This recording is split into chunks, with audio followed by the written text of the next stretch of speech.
How many of you did this using value of ratio? Okay, that's what I saw most of. I'm just going to show how you would do it. Even if you did it the other way, just take a look at another way that you can do it, because it comes down to just using the best possible strategy that you can. If you do value of ratio, what number goes into both 3 and 75? Page. 3. Divide both by 3, and what do you wind up with? Jay. 5.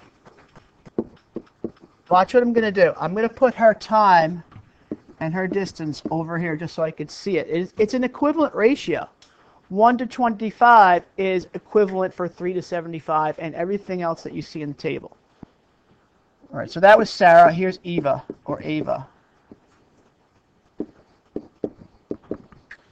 All right, what number goes into both? Olivia. What did you say, hon? Divide both by 2, and you wind up with 1 over, or 1 to 26. Most of you got this far, but then there was some confusion. Now I want you to think.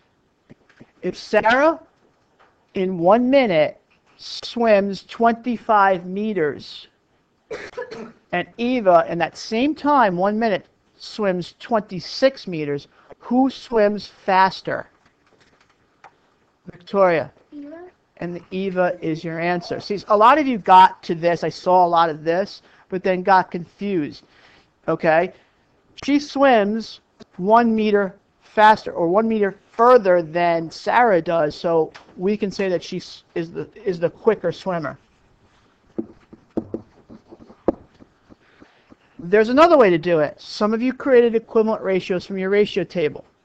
I saw a scale up and I saw a scale down. If you scale up, you use these two ratios. 5 times what makes 10? Samantha. 2.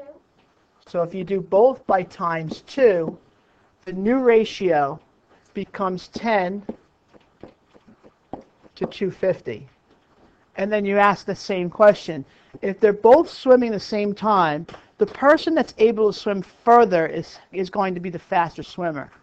So in this case, it's Ava at 260. You can also do it by scaling down.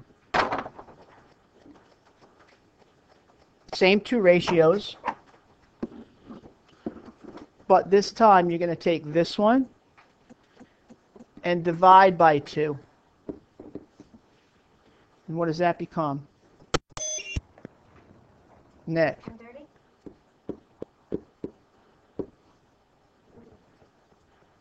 Sorry, 5 to 130. Okay, now they're both under 5 minutes, still swimming further, still the quicker swimmer. Was there anything else? I think those were the most common ways that I saw.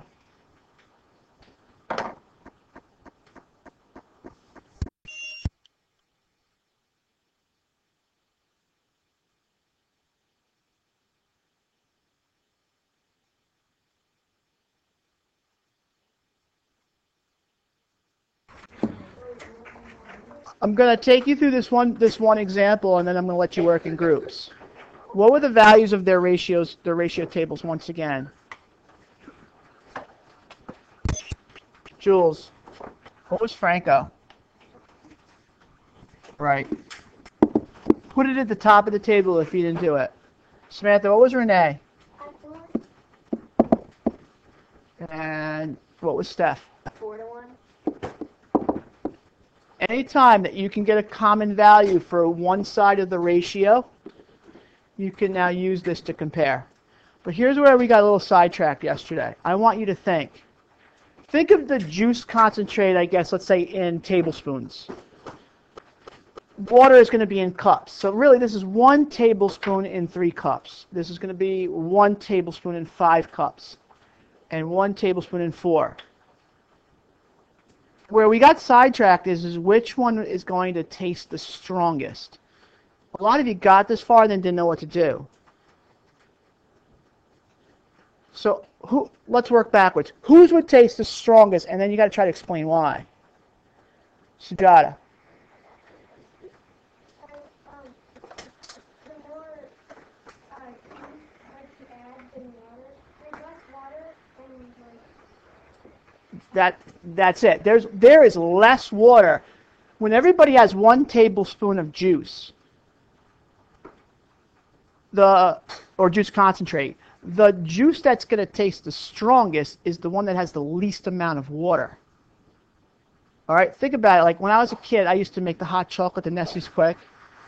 And if I wanted it really, really chocolatey, I just dump lots and lots of chocolate in there because it would be chocolatey.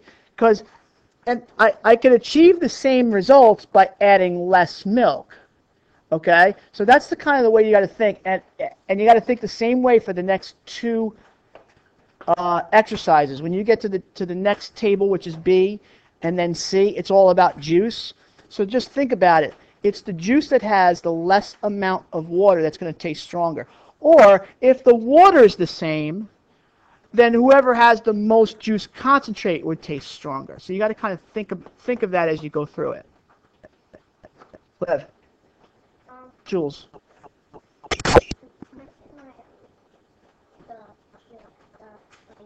Yes.